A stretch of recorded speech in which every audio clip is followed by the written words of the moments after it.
Ladies and gentlemen, can I welcome you? This is the 7th of our history series of the Royal Alumni, and we've already discussed over those 7 series, actually 17 topics.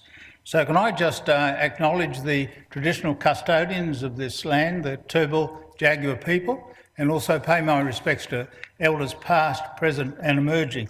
And it's also my sad duty to tell you that John Heron, previous chair of the foundation, senator, ambassador to Ireland and a surgeon here in a PA, he trained me, passed away suddenly with pneumonia yesterday, and his funeral service will be at St Stephen's on Friday morning.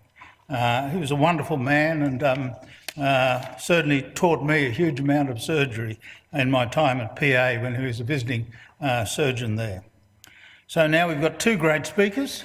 Ian Coombes be talking about the history of pharmacy, and then Shaun Drummond, our Chief Executive Officer, will be talking about our bid for the Olympic Games. Oh no, sorry, he'll be talking about, I got it wrong. Sorry, he'll be talking about the real vision for this site. So I'll hand over to Ian. One little thing to mention is that the cocktail party is on the 29th of March at Ridges Hotel for members of the alumni and anyone who's worked here and any friends and guests. So I'll hand over to Ian. Ian is Director of Pharmacy at Royal Brisbane Women's Hospital, Associate Professor with UQ School of Pharmacy. 2015, he was amongst the first in Australia to receive an advanced practice pharmacist credentialing, which recognised the increasing importance of pharmacists' role in patient care. It's very, very important that pharmacists are actually at point of care support in the wards to make sure we get it right and don't make mistakes. And he was recently awarded the Fred J. Boyd Award, the Society of Hospital Pharmacists, for contribution to hospital pharmacy and patient care. So Ian, welcome. Thank you.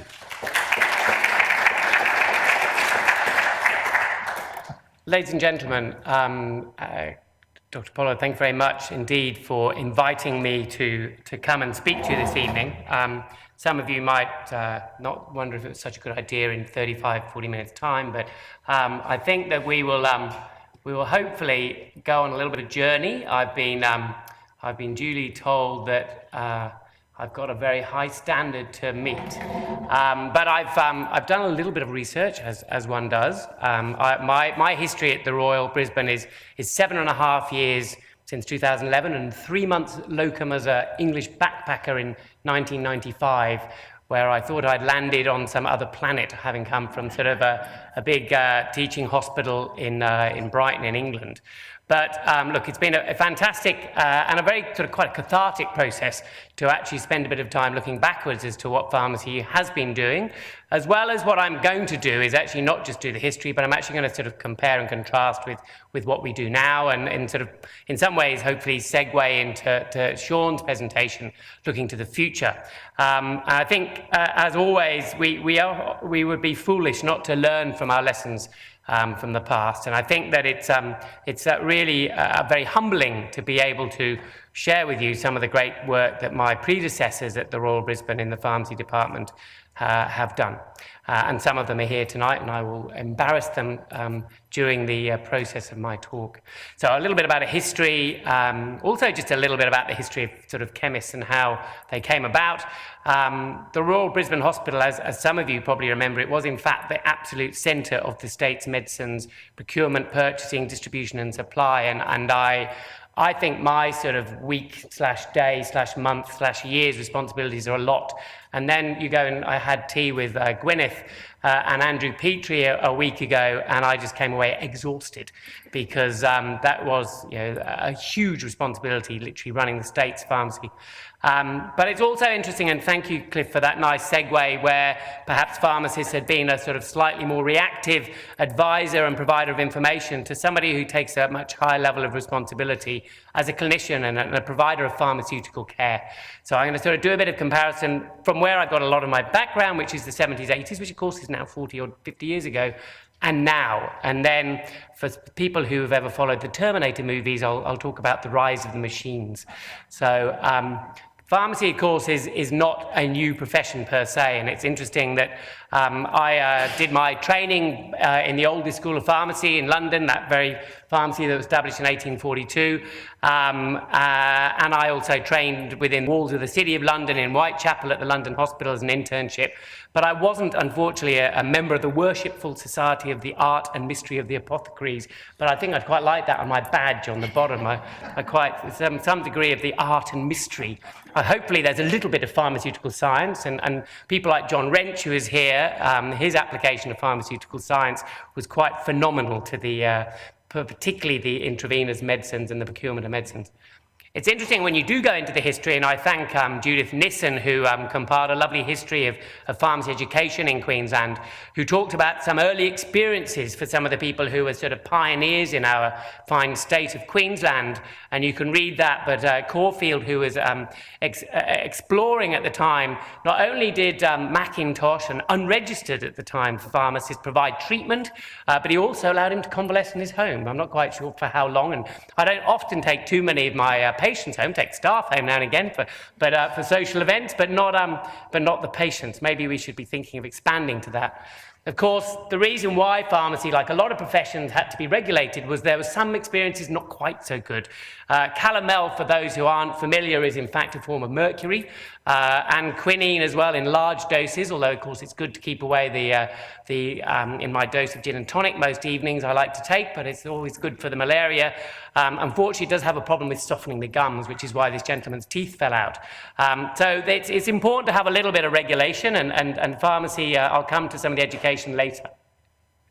So if we actually look at the Royal Brisbane Women's Hospital, there's a lady in the audience who has actually appeared, and I wasn't sure whether she was coming, but she is actually here. So Gwyneth Petrie was the new director of pharmacy in 1973, who was in fact in charge of the whole of the state's distribution, and the newspaper article goes on to describe her very expansive role. I think what's interesting is to compare, and I should take people, in fact we should include, when you do a tour of the hospital, we can add in a tour of the pharmacy for those people who are interested in forthcoming events, but I did just take Lorna Kratzing to see our two of the three robots, which I'll also come back to. But I also think it's a lovely segue. Gwyneth and Andrew were talking about one of their roles in ensuring in days pre-air conditioning the cold chain distribution of vaccines. And obviously very important for public health and prevention of disease. And serendipitously, yesterday we had in principle agreement from Jeanette Young, the CHO, that pharmacists working in outpatient clinics in the hospital at the Royal Brisbane, there's absolutely no reason when appropriately trained and competent for the administration of vaccines can't be administering flu vaccines. So we go from in charge of distribution to, in fact, ensuring we actually have patients appropriately treated.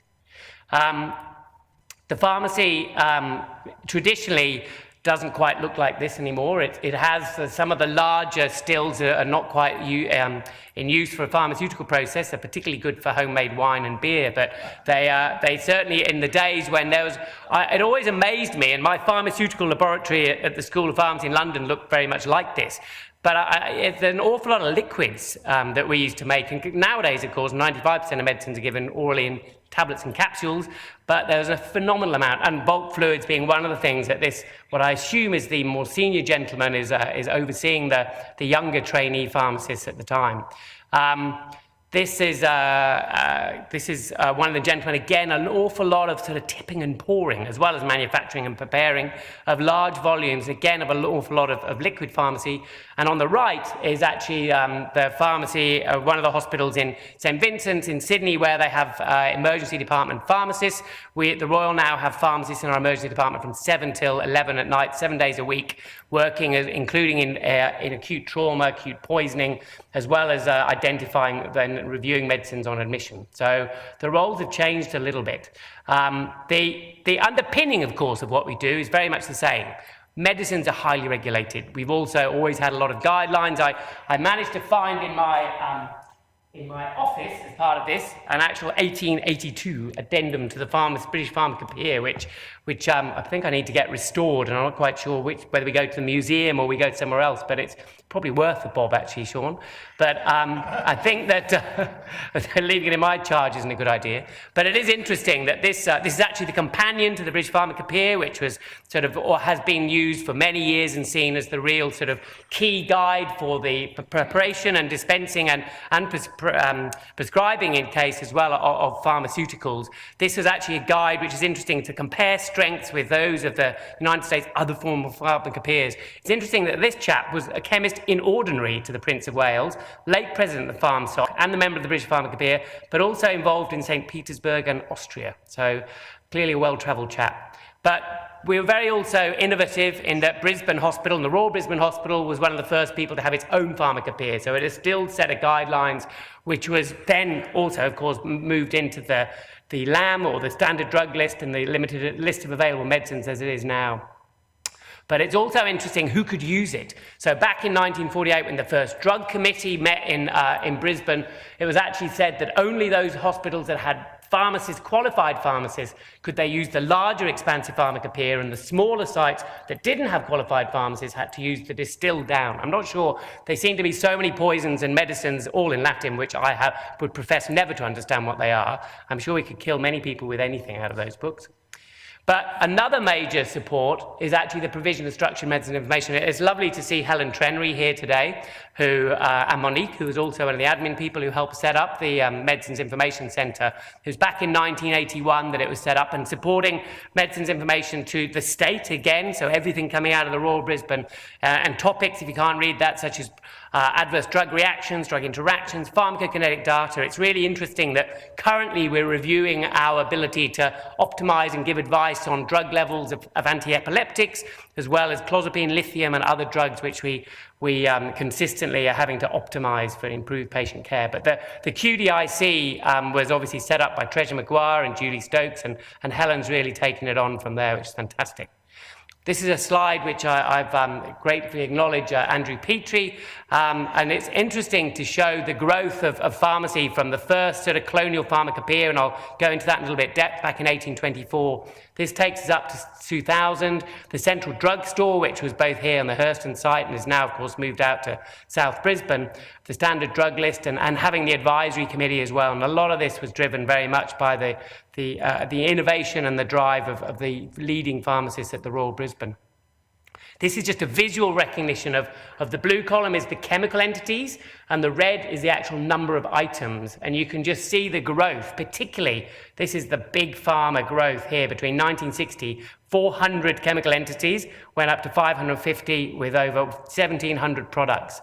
Yeah, and it's steadily growing to now over 1,000 actual chemical entities and 2,500 products. There's actually more medicines on the standard drug list effectively than on the pharmaceutical benefits, but that's because many of the medicines we have aren't actually commercially available or are used outside in the community, many are hospital only.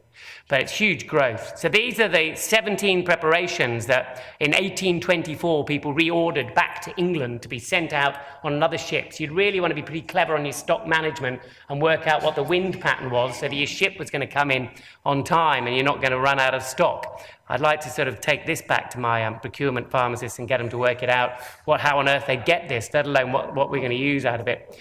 But by 1948, it had actually increased from 17 to 303, still 10 products ongoing. Digoxin was one of the things which has interestingly kept us going there, even though a drug without very much evidence apart from controlling our rate for patients with AF. But it's, we had snake antivenom, and it was again very interesting talking to John, who is actually involved with preparing not snake antivenoms, but in fact antidotes to other poisonings as well, which is something that I'll come to. If you then sort of drill down to things like antimicrobials, antibiotics, and antifungals, you actually wonder why and what the value add is of each of these drugs. So in 1960, we had 11. In 2019, we have 72 different antimicrobials. And you just look at those things on the right since 1960 that have become available. 3 different antivirals, 10 different cephalosporins, 3 different kind of candins, antifungal agents. Phenomenal array of medicines. And that, of course, doesn't go without problems. So the fact we have so many medicines available, we're brilliant at finding an indication for a medicine. We're not particularly good at actually wondering whether we should stop, withdraw, or cease things, because although she's smiling, if you actually took all these medicines, that's quite a significant pill burden. If you link this to antimicrobials, we know when we have just inadvertently used things too wrong, too broad a spectrum, or where there isn't actually a clinical indication, there's massive problems because of resistance. And that itself is something we're having to control. And again, out of the Royal Brisbane, we run the statewide antimicrobial stewardship as well as antimicrobial stewardship for the hospital. And this is just actually something off my lanyard, which is how we treat the use of different antibiotics as a traffic lights of green, which effectively can be used according to guidelines, down to red, which needs to have infectious disease approval, so we can actually restrict the use of what we do. But it's a really a good example as well of where we have pharmacists rounding with the ID team, reviewing the antimicrobials of patients in the medicines in the amber and the red section. But if we go back again, the traditional role has very much been obviously in that preparation and manufacture, compounding, decanting, packaging huge amounts of bulk, be it from tablets that were made in bulk, tablets that were bought in bulk, and then liquids as well, huge amount of repacking. And then dispensing, sterilization, making things in a sterile fashion is important, but then also some of the work, again, credit to John and his team in what they did with autoclaving so that we can actually ensure sterility of eye drops, sterility of injections, etc., particularly for neutropenic patients. Labeling, providing information and counseling has always been in there. It's just interesting looking at some of these sort of slightly older preparations, although back in 1984, it was an oral syrup for relieving of asthma and bronchoconstriction. This is actually in the museum now, and thank you, Joy, and the museum team. I'm not sure if there did seem to be something left in the vial. I'm sure you do a 3 times a day stock check, Joy, on your morphine in the museum, but we won't be sending in the investigators there. Liquid preps we talked about before, but this is just for the people in the back row who've already fallen asleep. I'll be coming round with some smelling salts in case you haven't worked out that sal volatile is something which, even back in 1650, Rembrandt was using it. This is, of course, the barber/surgeon who had just attacked this patient who's now being revived. So I'm sure, Cliff, you would never have had that to have occur in your day. But, the other things are, a lot of time was spent in actually making pharmaceuticals from chemicals into a product that patients could take. And these are just some of the things in the museum, and I actually saw them being used as a student 35 years ago, but never got to use them. And it's a credit, again, to a lot of people, Gwyneth and Andrew and others, who actually lobbied the pharmaceutical companies to say, look, don't supply these things in 5,000s. Supply them in 60s, 30s, and 90s for 1, 2, or 3 times a day medicines. And they're clearly packed, they're clearly labelled, they're safe, they're child-proof, and there's a lot of benefit to be had in not having pharmacists just repacking medicines. But something else was obviously the advent of intravenous medicines, and the risks of infection could be prevented by preparing these in laminar flow cabinets and using non-touch aseptic technique. And in fact, Royal Brisbane was one of the sites who was originally even did a proposal for putting all intravenous drugs through an intravenous additive service, which didn't effectively take off because Baxter's themselves set up in Brisbane and do a lot of that preparation. But linking that was actually when the aseptic unit was first built, when the BMT, bone marrow transplant unit, was set up at the Royal, and the need for having cytotoxic chemotherapy made, and the sterility and obviously the protection for the clinician from the cytotoxic agent. This is actually still a box that was found when we renovated the cancer care pharmacy, which had all the chemotherapy listed from A to Z, which was in those days 45 different protocols, which were all duly written out of what drugs, which doses, for how many days, how the acronyms came up, and then for advanced myeloma, compared to today, where we have electronic prescribing with CHARM, which really forms a complete loop of prescribing, links to manufacturer, links to ordering, links to the supplier, links to administration record and the patient. So it's really just taking our analog system, safer, into an electronic to take out some of the error. In 1972 or earlier than 1972, you really wouldn't have seen a pharmacist on a ward, certainly not very often. Medication orders were written in the charts, as in the medical chart. There were no real structured medication charts. Nurses sent requisitions to pharmacy, and if necessary, they had a runner. So they must have had some very fit nurses for urgent doses of medicine sprinting around the hospital. What is interesting in this picture here is this nurse, which is probably around about 1972, lots of pre-packed medicines in brown bottles or white boxes, 2 drugs there which were already commercially made in pre-packs, which are actually mother's little helper of diazepam, 2 and 5 milligrams. Some companies were ahead of the game, weren't they? So there's a few changes that happened in pharmacy, and this is a landmark paper in the Pharmaceutical Journal, which I actually remember seeing at university, which came out, and it wasn't actually written by pharmacists, it was written by a subcommittee of medical nursing pharmacy advisory for controlling medicines. And the key thing they really came up with was beginning to look at human error and looking at why different errors occurred. And the errors of wrong drug, wrong dose. We always laugh about doctors' handwriting, but the failure to stop medicines, people having unnecessary treatment, even juggling with metric and imperial systems. Again, talking to John the other day about having orders in mixtures of fluid ounces and liquids, but everything else is measured in the bulks in millilitres and litres, gets a bit complicated. Having medicines available, and the fact, of course, of multiple prescribers, which is even worse today.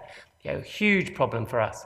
And in fact, what we were doing before we really knew it was James Reason's Swiss cheese model of actually how there were lots of different errors in the system, which eventually, where all those holes lined up, is how patients ended up getting harmed. Key recommendations from the UK Secretary of State for Health, in fact, were really supportive in developing pharmacy across the globe, and particularly across the Commonwealth. Prescriptions, yes, but also prescribers should have easier access. That's why pharmacists stopped looking so pale, because they actually came out of the dungeon in the basement and actually began to see the sun more often and get a little bit more vitamin D, which is great. But also pharmacists have the opportunity to cooperate with clinicians. And I have to have a big plug for, certainly the one great thing about the Royal London is it had 6 pubs on 6 different corners. I know it sounds odd having 6 corners, but there was sort of an extra part of the Royal London in Whitechapel that stuck out. And it was just where all the networking happened. It's where all the collaboration happens, where all the team building happened, where most of the pub crawls and the beer races started and ended. But it was a great way to get your teams working together.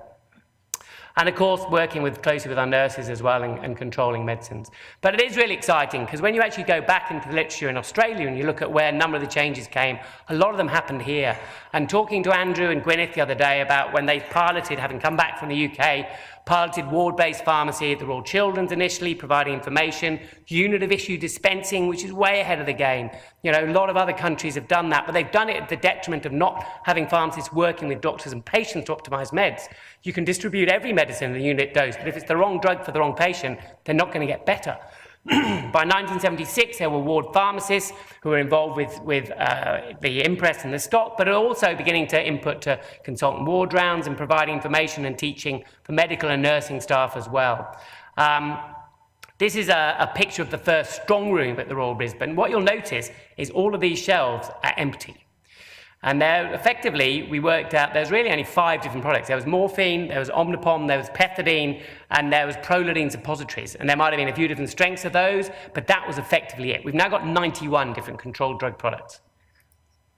You can just wonder why this is now a big problem.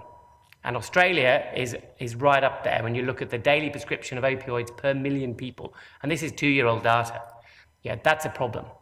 And this is today's data too. So even though we might have had some errors years ago, we still know, and this is literature, some of the research has actually come from our pharmacy team at the Royal Brisbane and other hospitals and our team at university, but it's, this is not an insignificant amount of risk associated with medicines, which is why it's now one of its own medicine standards on its own.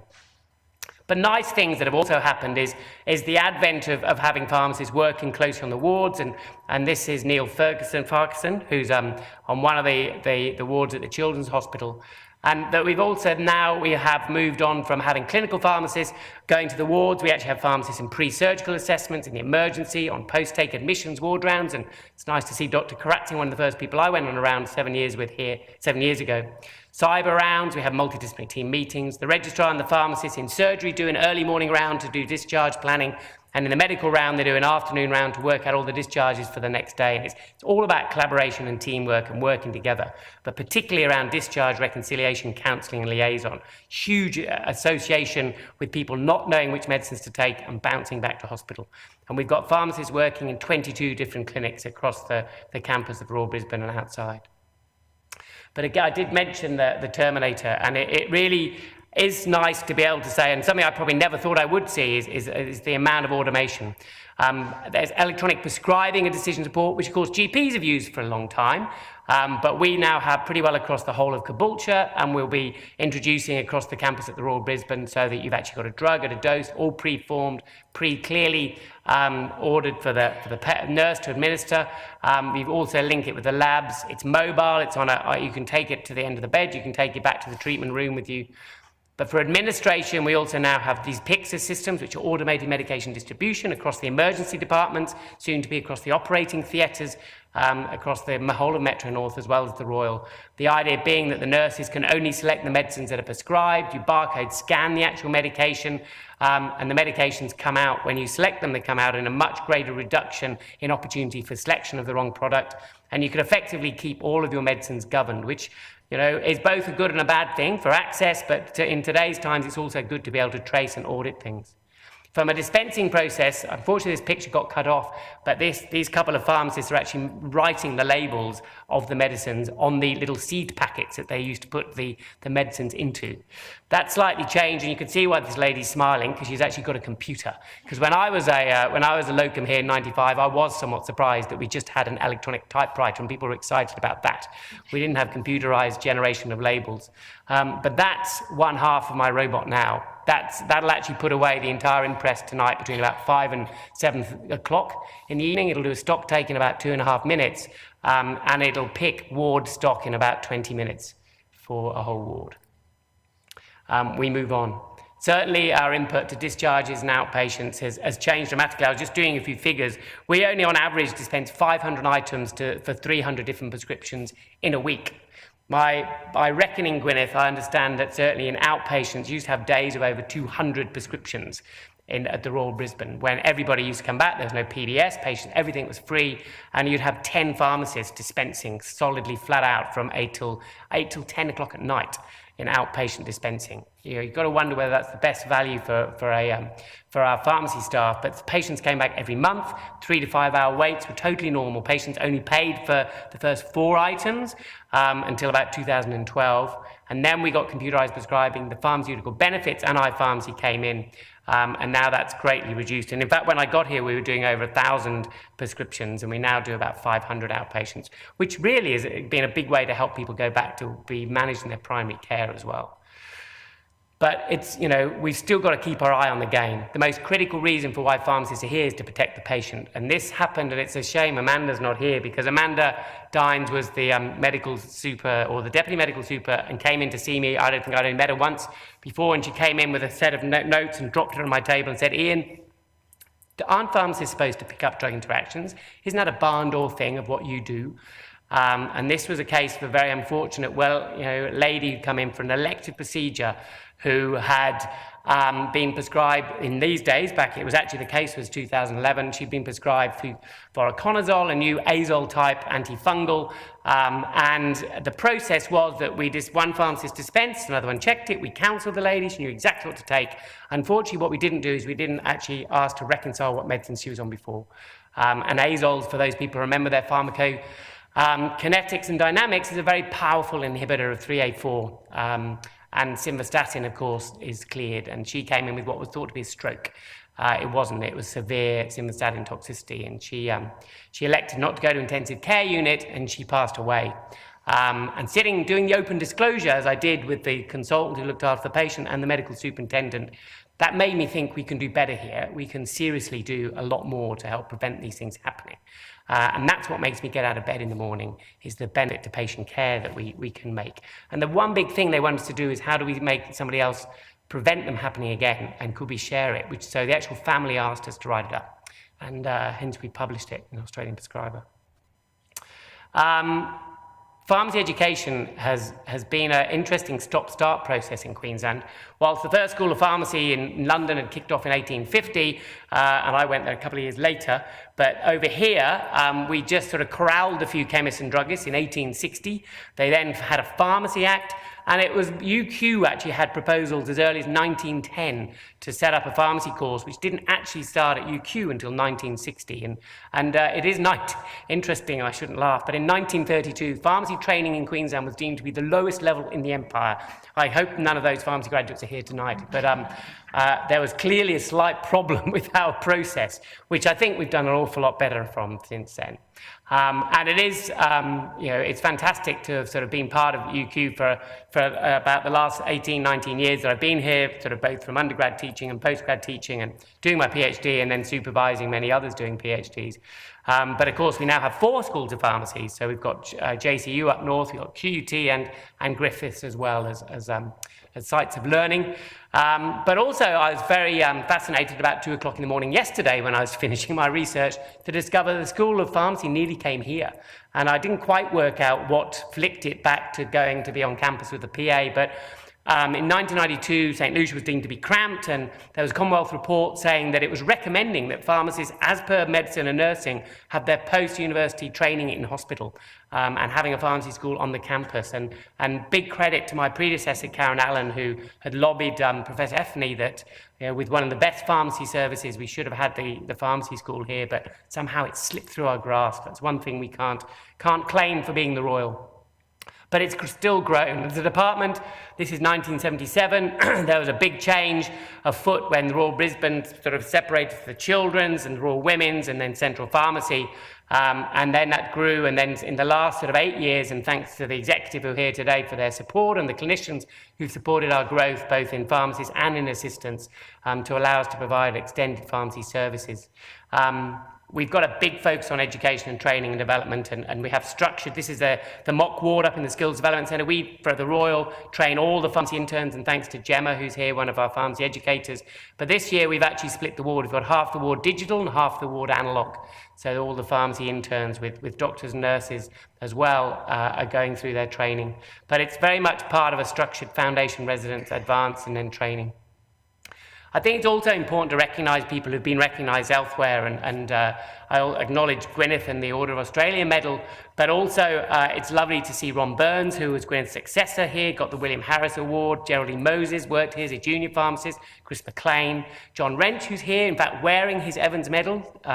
Great to see John in 1971. Karen Allen, my predecessor, won the Glaxo Medal for contribution to pharmacy and research. Michael Barris, who's now gone on to the PA. Clinical pharmacy, Jason Roberts, probably one of the leading investigators in antimicrobial optimization and dosing in critical care and burns and trauma. Karen, our assistant director, and Danielle, our assistant director, now running our EMM. There's been some prestigious people who've come through these doors from pharmacy point of view, and it's a privilege to work with them and say I now work here too. And the research has continued and grown. In the 70s, there was a lot of application of pharmaceutical science and preparation, administration, and some phenomenal work that was done, and it was fabulous to talk to John about that last week. But also now there's a bigger range, and it's great to know that there's a research centre for safe and effective medicine practice, which is going to happen collaboratively with medical school, pharmacy school, and Metro North.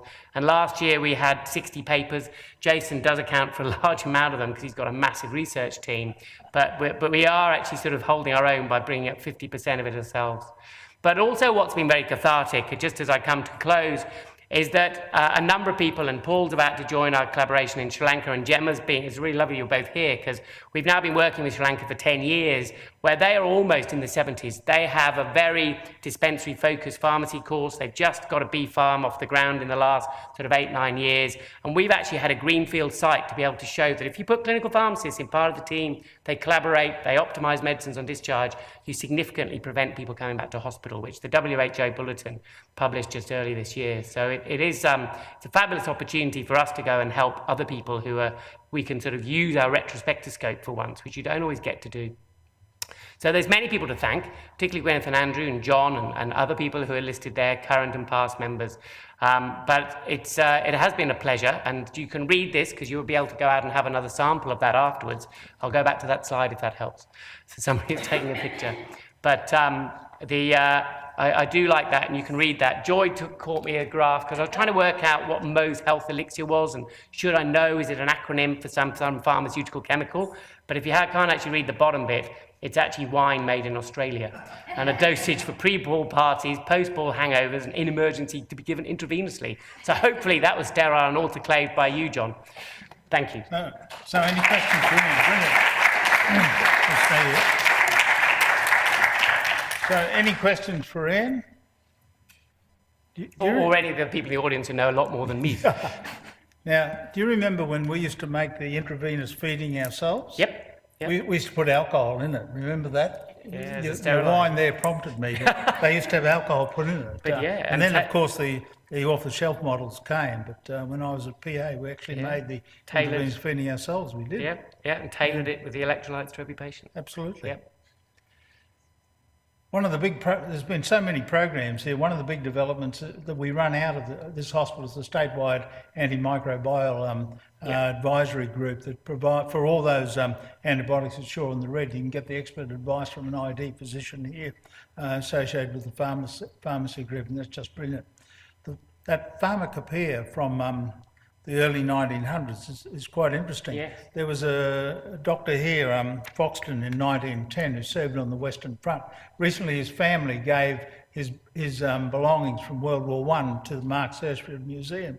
There's a copy of that pharmacopoeia that actually went through the whole of the Western Front. So it was used and continuing. Yes. So tremendous talk. Any questions? Oh, fantastic. We've just seen a quantum leap in the way pharmacies managed, and now, as I said, the pharmacists are at the pointy end of our care. Thank you very much, Ian. There'll be time to catch up later. Thanks. So it's an absolute pleasure to me to welcome Shaun Drummond, our Chief Executive Officer. Shaun came here in 2014 as the Chief Operations Officer. We've got 19,500 employees here across Metro North, and all of them hold Shaun in the highest respect for his vision, not just for Royal Brisbane, but for the whole of Metro North and how we can work together. This talk will be about Metro North 32 and where will be happening, what will be happening, predominantly around here, but also across the whole of Metro North. About 3 or 4 years ago, I was sitting down with Shaun, we were talking about how we can push the clinical side and the research side and how we can develop institutes. And we were kicking a lot of ideas around, and Shaun said, why don't we have an Institute of Trauma? Okay, his idea, and now we have one, the Jamison Trauma Institute, named after Ken Jamison, of course, the first neurosurgeon appointed to this place. So it's a great pleasure, Shaun, to welcome you into your vision of where we're heading. Thank you.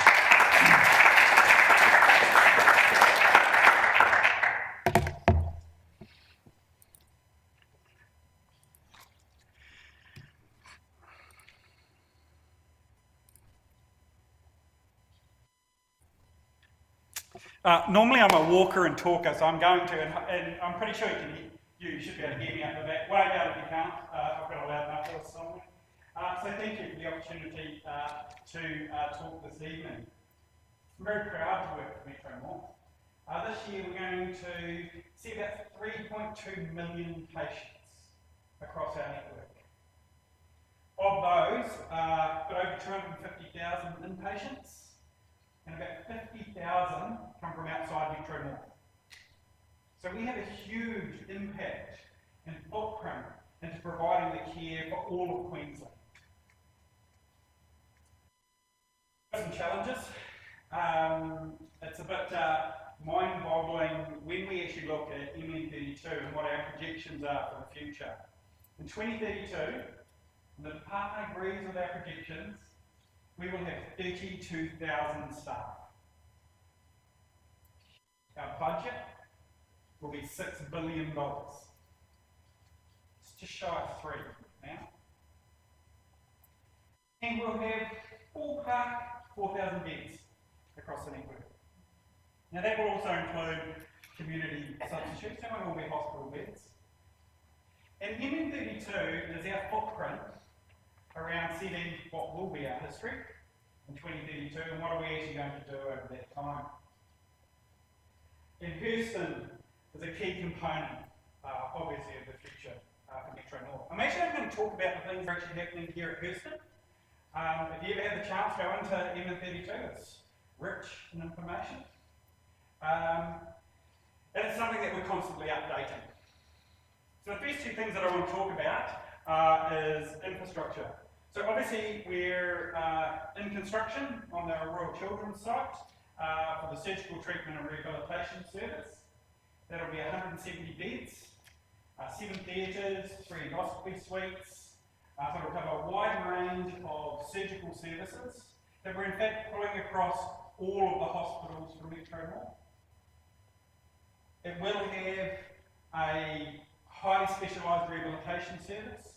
So it's going to have 40 beds in our clinical service capability framework of level 5-6 rehabilitation. So that's the highest level of rehabilitation that we can actually offer in specialist rehabilitation. 60 general, 30 gen beds, and basically the balance is even surgical beds to support what we're actually doing. So a huge component of expanding what we have here. A bit of a challenge for us as a health service to actually achieve, because the state would not view a priority in putting any additional beds or capacity in Coombes. In fact, the priority is in distribution of beds to the outer suburbs, where we actually have the most population growth. So around Hurston, we actually do have a small population growth, but it's less than 1%. As opposed to Caboolture, Redcliffe areas, we sit around about 4% per annum. So the priorities are obviously for where that high population demand is. So it's an opportunity to strengthen our network, but also strengthen what is the footprint here, both in medicine, but also importantly in surgery. At that point in time, for a single site of surgical theatres, this will have the largest public footprint in the country.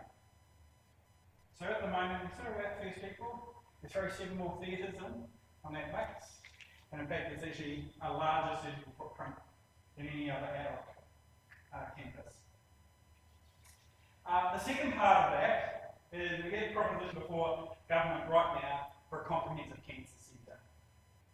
And so we already have one of the highest volume cancer services in the country.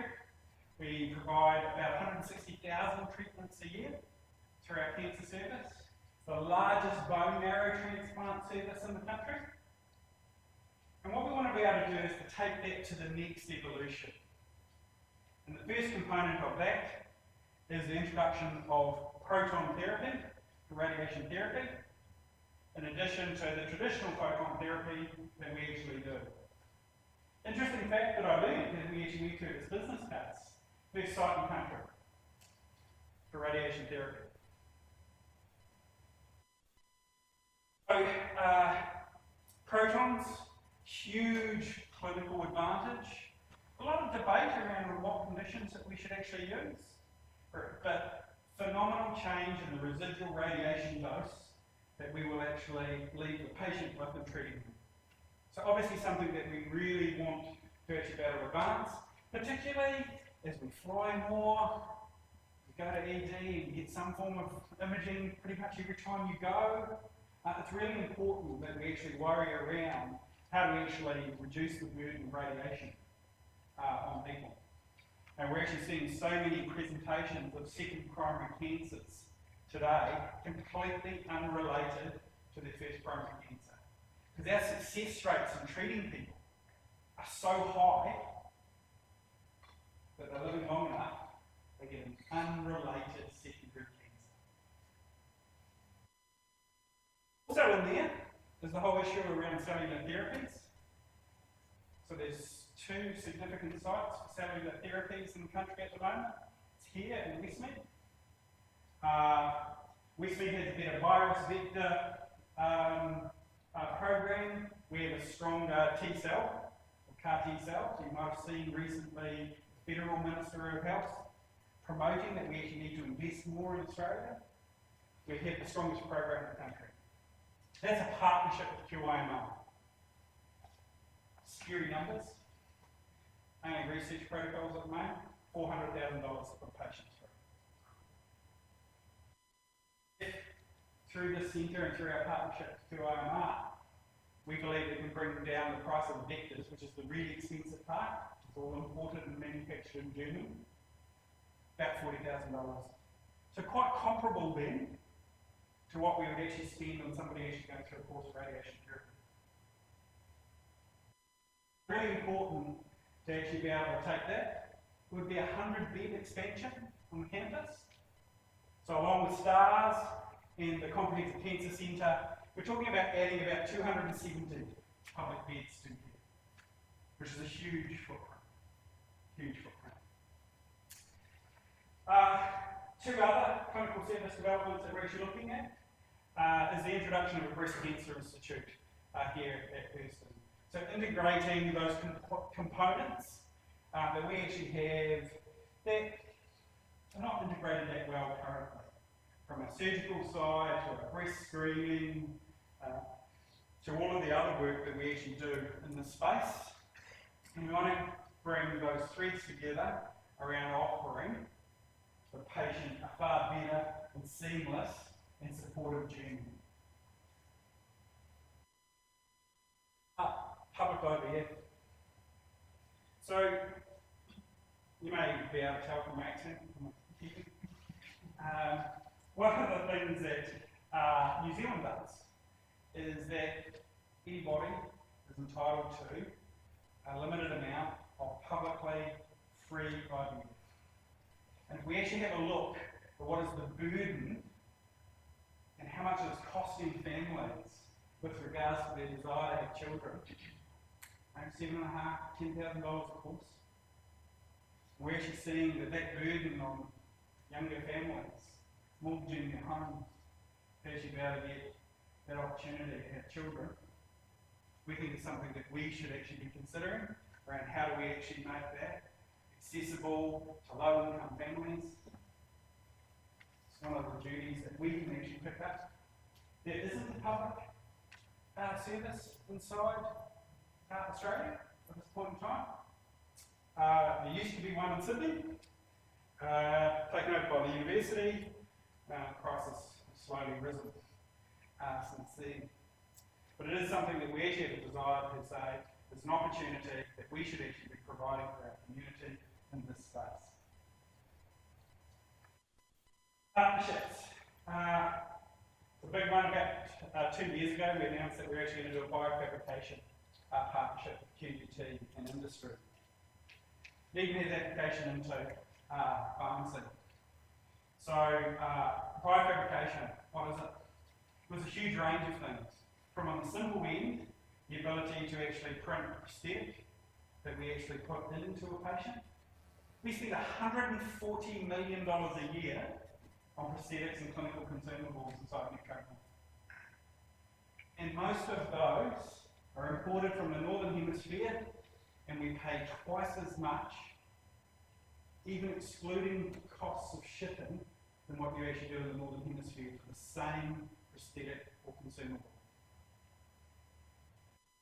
One of the things that we actually get out of biofabrication is the ability to actually do manufacturing inside our facilities, inside a sterile environment, and actually print what we might be using on a theatre list for the next day. There's another really important part around that. Instead of having to use 3 number 7 stents, in fact, you can print the custom stent for the patient. You image them, and then instead of using 3 different stents, it is actually printed for their anatomy. So it's both got an economic benefit, but also a clinical outcome.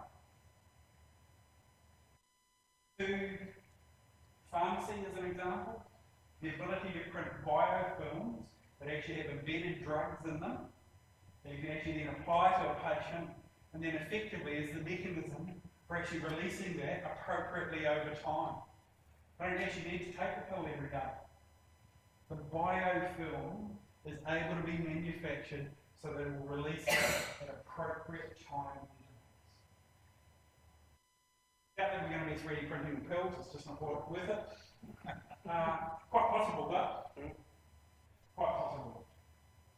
To the end, we're actually talking about tissue and bone, and the ability to actually be able to print frameworks to replace bone that is biocompatible and that will dissolve over time, that we are then able to actually seed with adult stem cells from the patient to actually grow the bone back.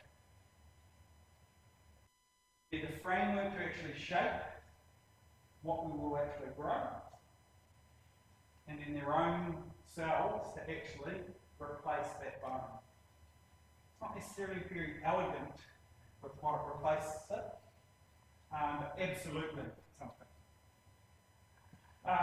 We're using it now for surgical glides. So in fact, again, we can image a patient and print a surgical guide to make sure that we do the most tissue conserving surgery.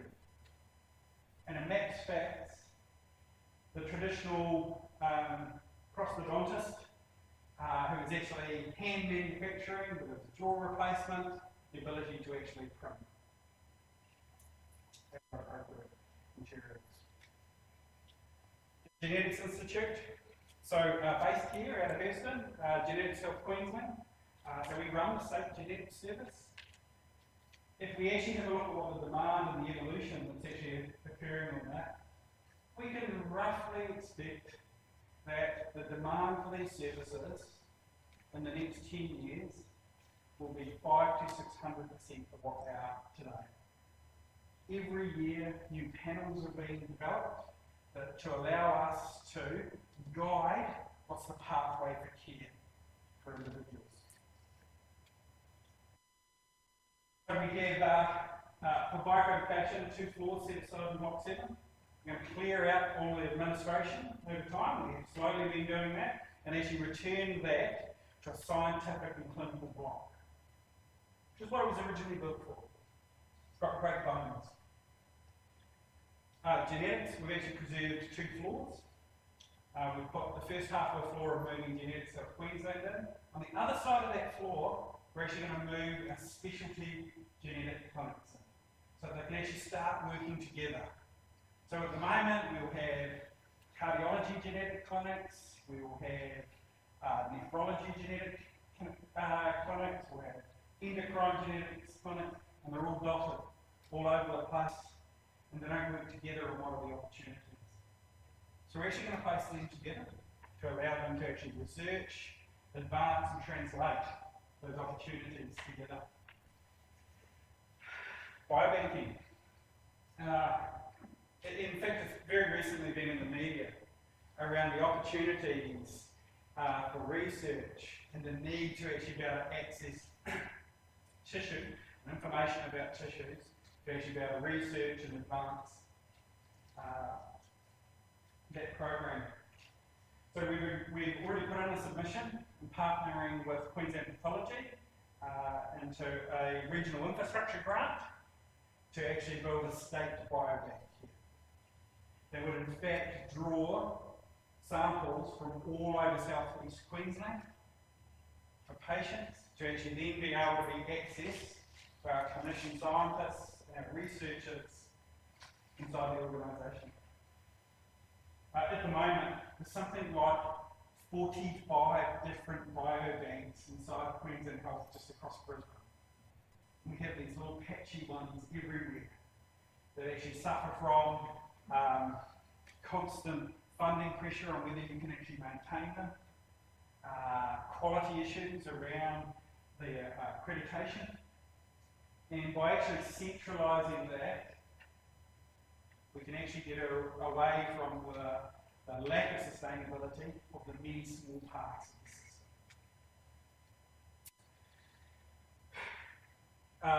Australian Unity will be building somewhere between a 250 to 300 bed private hospital, and I suppose the top part of the site.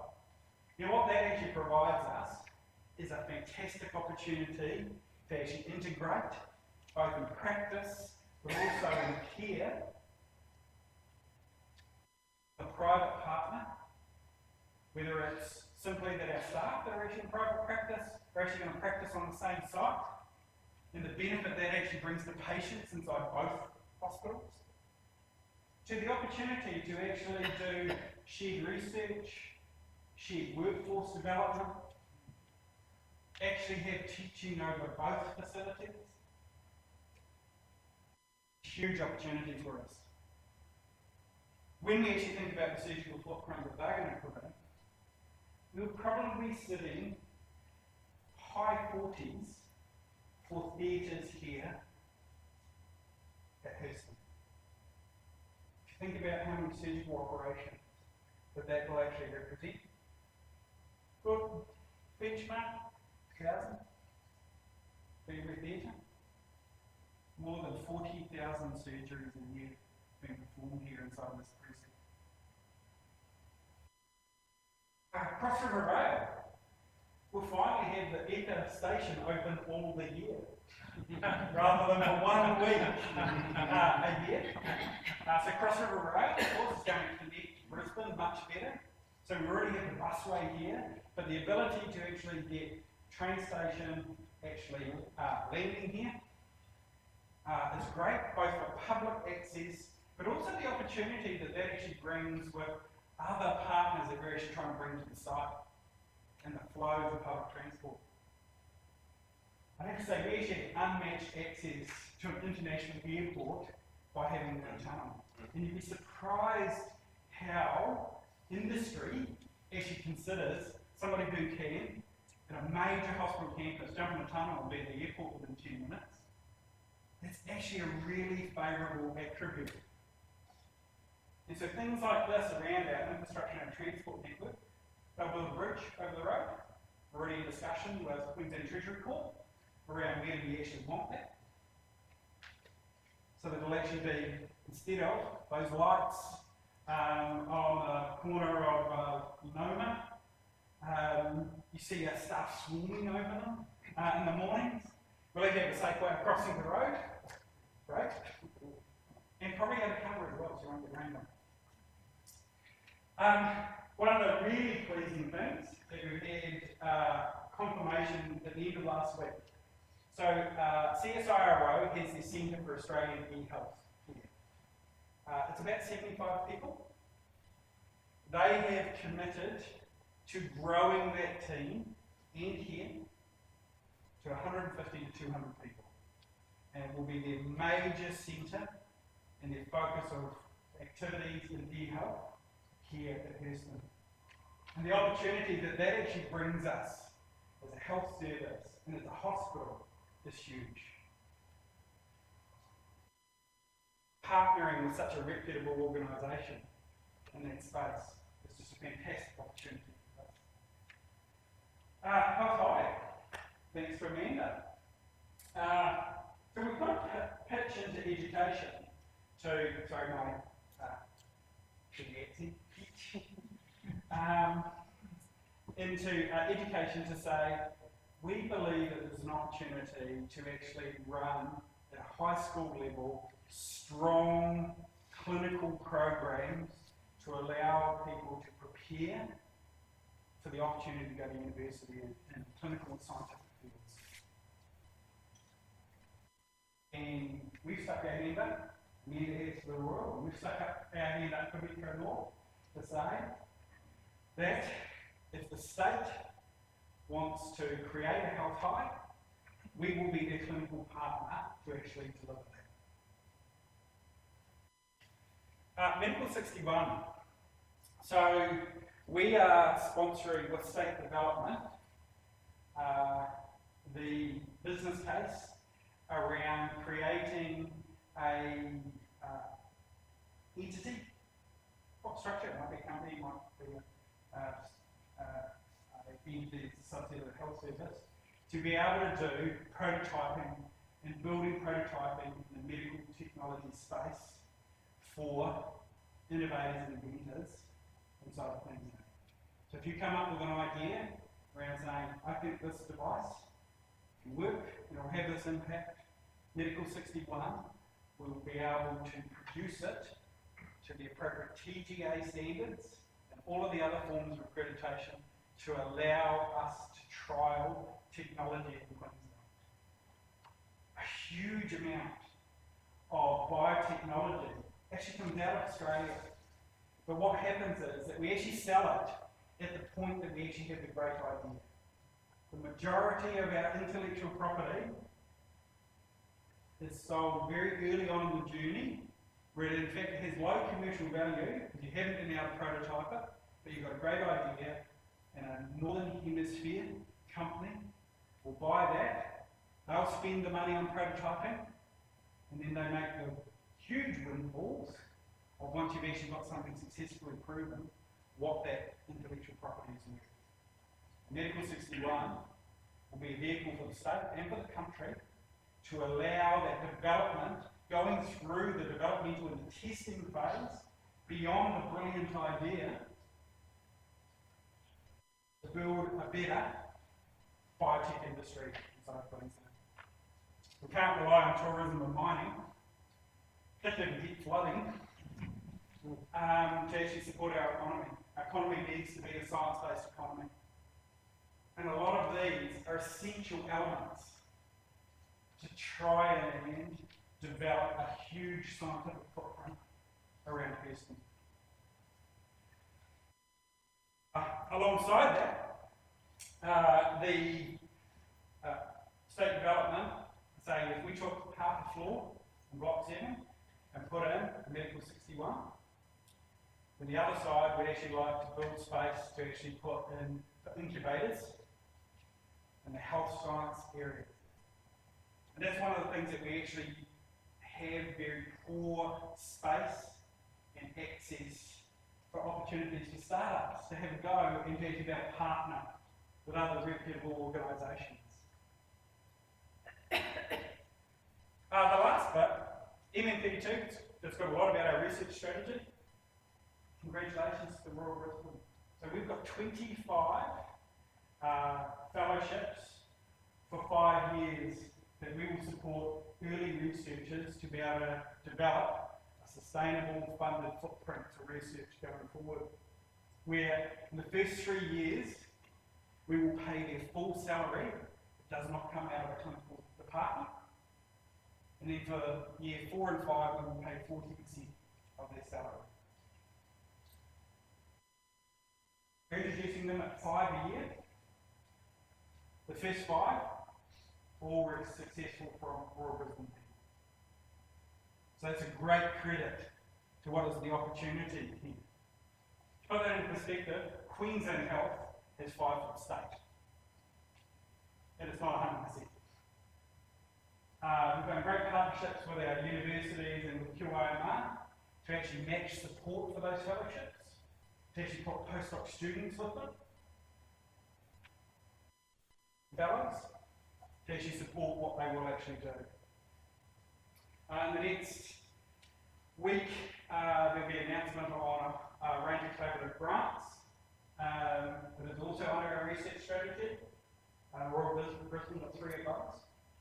And we're about to call the next round. So one of the things that Metro North has been able to do is we're running efficiently. People might think probably too efficiently if you talk to some of the clinicians on the floor. I don't think all 19,000 are buying quite like that. That's certainly not the case. But we run tightly in the ability that we've actually had to self-invest. STARS is being paid for by the health service. We're the first health service in Queensland to build its own hospital and pay for its own hospital. And that efficiency is allowing us to actually put a lot of investment into the research programs and the opportunities that they actually bring to be the health and scientific organisation that we desire to be by 2032. That's probably all I wanted to say. Spot on time.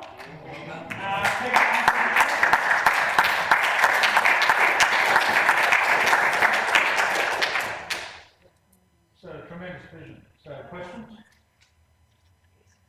Have they been answered? Have been answered. So Shaun, when we talked, remember we talked about infectious diseases because of all the things we've done, all the research, and we run the statewide antimicrobial. That's still in the thinking. So they came to hit me up on Thursday around saying, in our elements there, should we actually be having and infectious diseases. Institute is the label we use, but it actually means many things inside the organisation. It can be elements of clinical service delivery as well as the research opportunity. It does appear in the framework for renewal for the Royal and for Houston to say that actually one of those areas that we do want to develop is a really strong footprint. We already have strong footprint, a stronger footprint in infectious diseases and providing leadership across the state. I like the idea of the health high. So would that be a campus here or somewhere close by? So we pitched, and we missed out by probably about 6 weeks, the commitment around the new high school in Fortitude Valley. Yeah. If you're familiar with that site, it's a terrible site. It's traffic constrained. Why you would ever want to put a high school there? Who knows? I mean, the population is needed, but as a location, it's very poor. And we actually pitched that RNA Showgrounds, Lendlease, who's doing that development with the showgrounds, actually has a lot of land spend. Because originally they were going to inundate it with apartments, because the apartment market's fallen out in Brisbane. So in fact, they'll be looking for other things.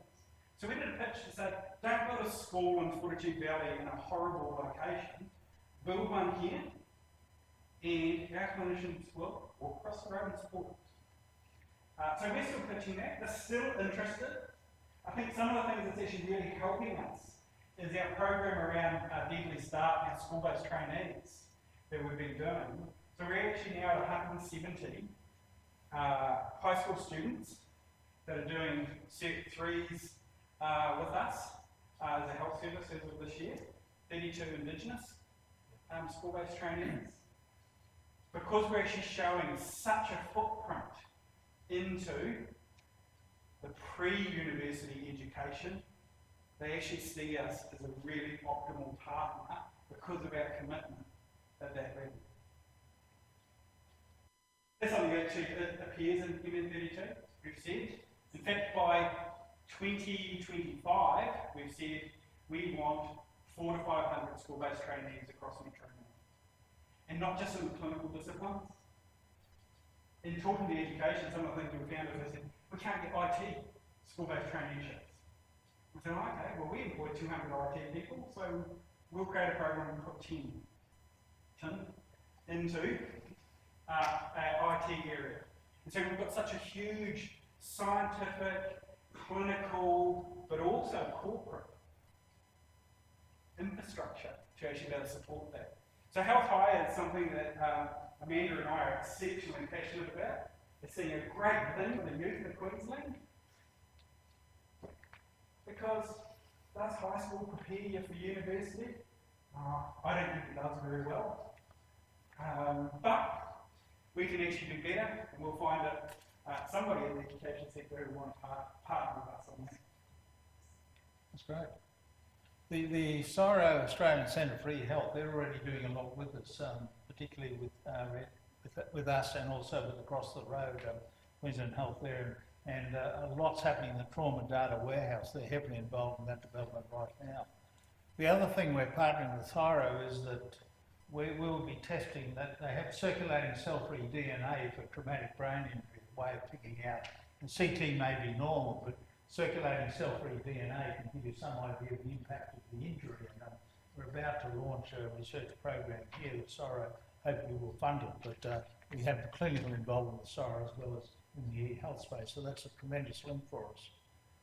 Fantastic. And the Cross River Rail, we've been wanting to talk about trying to get that station open for a long time. That's great. Because the other thing Cliff hits me up all the time about is when's cardiac thoracic surgery? All the time. There's probably not a fortnight who doesn't mention that. But not soon, Cliff. But you know, there's great things happening here. Yeah. We've got an exceptionally bright future to actually be able to continue to evolve what is actually a fantastic organisation with a fantastic history of what we've actually done. To actually have a look at how are we going to be at the forefront of the next waves of evolution. And we have big links with the ADF on this campus as well, huge links. Yep. Any other comments, questions? It's very exciting. I almost want to stay I on think board. the saddest thing of all is that an awful lot of us here won't as long to say So somebody did ask me, so how do we pick 2032? I said, that's actually my retirement year. You can never plan to be in it, somebody else is due to pass that. We're putting a lot of money into biofabrication, so we can. Yeah, we're about to print your new body, no worries.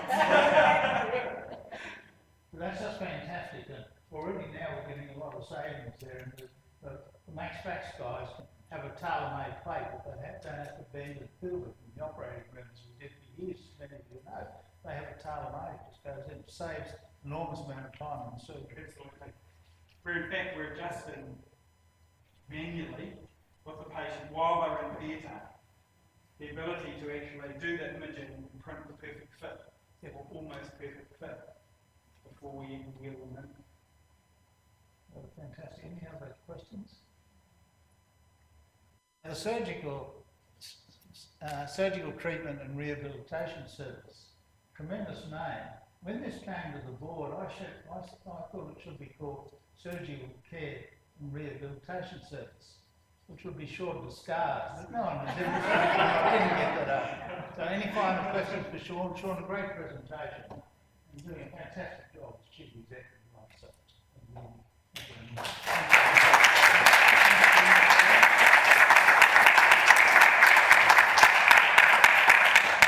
Thanks to Ian very much. Thanks, Ian, as well. Thank you very much. And the next, let me just tell you the program for the next one, which will be in, when is that? That will be in June. We'll be talking about burns in June, the next one. And again, that'll fit in with some of what we do here. Okay, thank you very much. Sorry? Hang on, come on, don't go. Don't go. And ladies and gentlemen, we do have two presents for our guests. Thank you very much.